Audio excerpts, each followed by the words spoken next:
13호 태풍 링링이 빠른 속도로 발달하며 한반도를 향해 북상하고 있습니다. 이번 주말 한반도를 관통하며 전국에 거센 비바람을 뿌릴 것으로 전망됩니다. 네, 지난 2010년 우리나라 전역에 심각한 피해를 끼친 태풍 곤파스와 경로와 세기가 유사해 대규모 농업 피해가 우려되고 있습니다. 태풍이 상륙하기 전 피해를 최소화하기 위해 농가들의 철저한 대비가 필요해 보입니다. 강창호 기자가 태풍 전 사전 대비 요령에 대해 설명해 드립니다. 이번 주말 제13호 태풍 링링이 한반도를 관통할 예정이어서 대규모 농업 피해가 예상되고 있습니다. 특히 이번 태풍은 따뜻한 남쪽 해역을 지나며 세력이 커져 심한 강풍을 동반할 것으로 전망됩니다.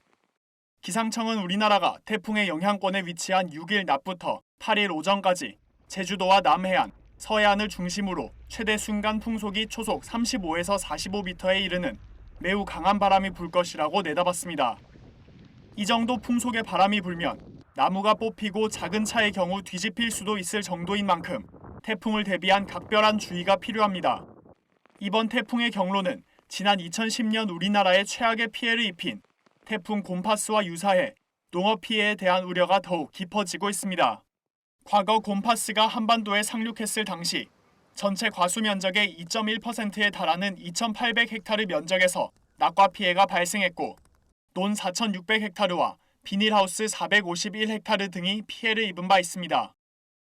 태풍에 의한 피해는 사전에 미리 우리가 준비하는 게 매우 중요합니다. 그래서 사전에 태풍이 오기 전에 우리가 할 수 있는 것들을 미리 함으로써 피해를 최소화하는 것이 매우 중요하다 하겠습니다.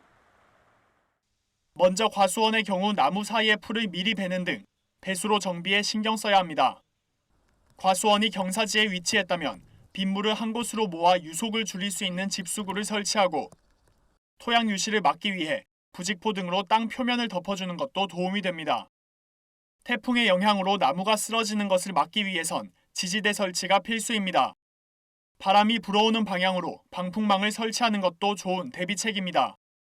벼농가는 수시로 배수로를 확인하여 논둑이 무너지지 않도록 논두렁 물꼬를 낮게 조정해야 합니다. 고추와 참깨, 옥수수 등을 재배하는 밭작물 농가에서는 작물이 태풍에 쓰러지지 않도록 지주를 튼튼히 보강하는 것이 좋습니다. 또 흙이 유실돼 뿌리가 드러난 부분은 흙을 보충해 덮어줘야 합니다. 시설 하우스를 운영하는 농가에서는 바깥의 비바람이 안으로 들이치지 않도록 하우스 주변에 물길을 만들어 침수를 방지해야 합니다. 태풍에 의한 농기계 침수 및 파손도 주의해야 합니다. 물에 잠길 우려가 있는 저지대의 농기계는 안전한 장소로 이동해 보관해야 합니다. 야외에 보관한다면 비닐이나 방수 포장 등으로 꼼꼼히 덮어주고 강풍에 날아가거나 파손되지 않도록 단단히 메어두는 것이 좋습니다. 한편 정부와 농협은 태풍 피해 최소화를 위해 총력을 기울이고 있습니다. 농림축산식품부는 농협 등 유관기관과 함께 지난 4일과 5일 연이어 태풍 대비 긴급 대처 상황 점검 회의를 갖고 품목별 사전 대응에 박차를 가했습니다. 농협도 전국 개통사무소의 재해대책 상황실을 비상 운영하며 태풍 피해에 대한 즉각적인 대처를 준비하고 있으며 긴급 무이자 자금 5천억 원을 준비해 피해 발생 시 신속히 조치할 계획을 밝혔습니다. MBS 뉴스 강창호입니다.